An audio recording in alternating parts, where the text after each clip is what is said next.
It is looking more and more like a classic case of a person assembling all the right evidence, but coming to the wrong conclusion. You remember General H.R. McMaster, the Trump National Security Advisor, whose tenure lasted a little more than a year.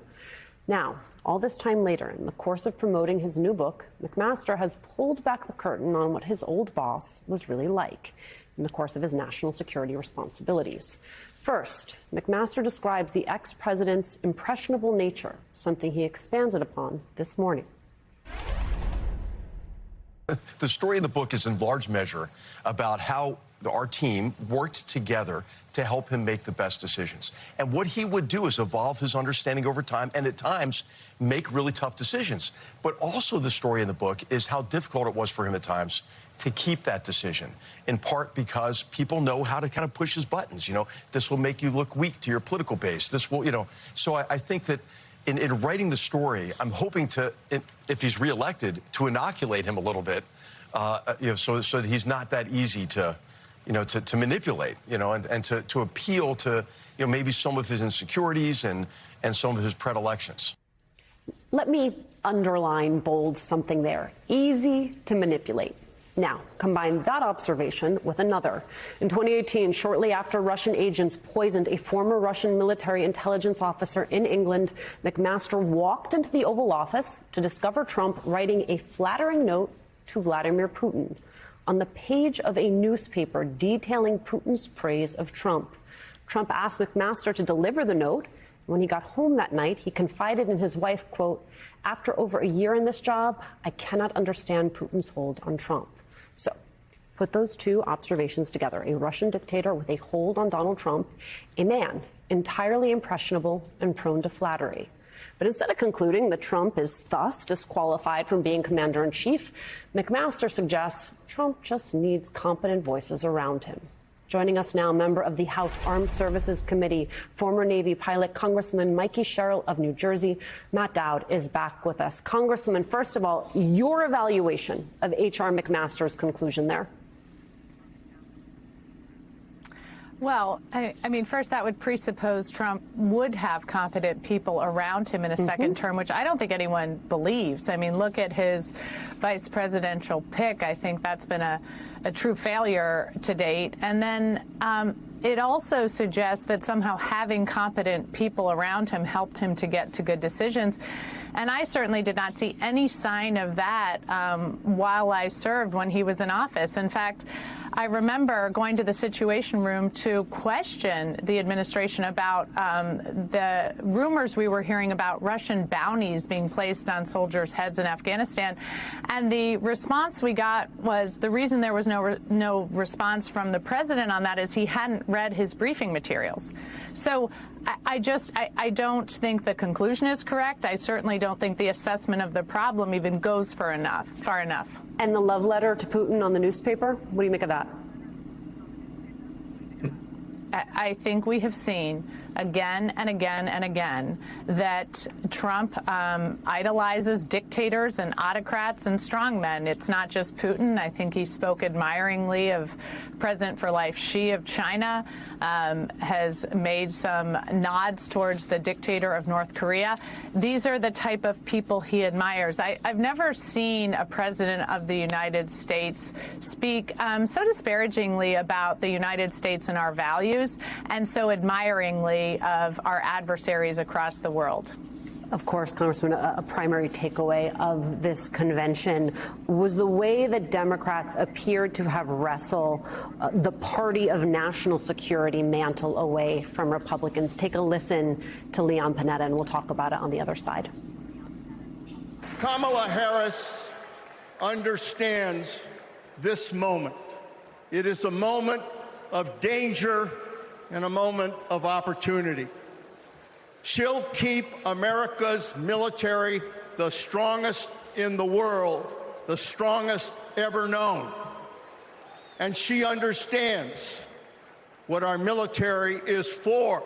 The role of our military is to defend us from foreign enemies. It is not to threaten Americans, and it sure as hell isn't to put immigrants in camps. Congresswoman, I want you to do the side-by-side for me as you see it, which is if you take H.R. McMaster at his word, you have a former president who was impressionable, prone to flattery, under the grip of a Russian dictator, and you have Kamala Harris, who wants to restore the global order. How do you make that argument to voters in this final stretch before the election? So I think what we saw at the convention was a really strong advocacy for the U.S. and our power abroad, meaning more ability to take care of people here at home. The better ability to fight for our economy globally will result in better jobs and affordability here at home. And it's interesting because somebody said to me at the convention, you know, it's interesting, she's really pushing back against the politics of old.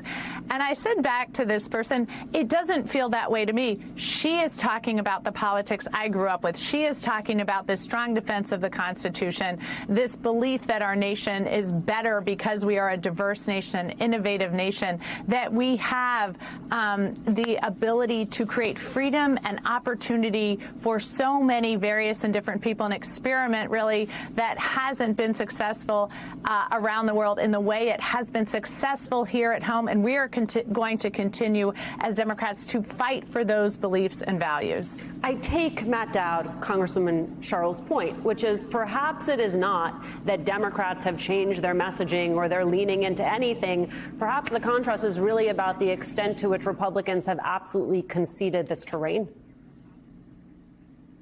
Well, Donald Trump has no interest in being any kind of strong person on the international scheme and on the international platform and building any kind of coalition.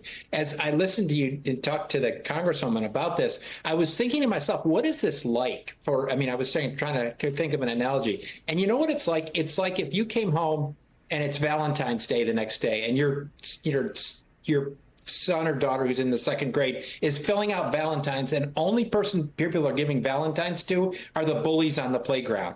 And you're like, what are you doing?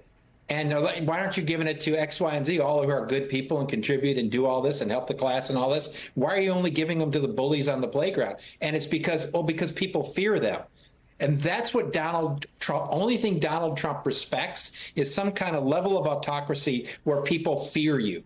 Or not because you love the Constitution, or not because you love democracy, or not because you love being part of a coalition that lifts everyone up. It's no matter what the person is, whether it's North Korea, Hungary, or Russia or China, he loves or he is entranced by people that instill fear in others. And that's what he attracts to himself.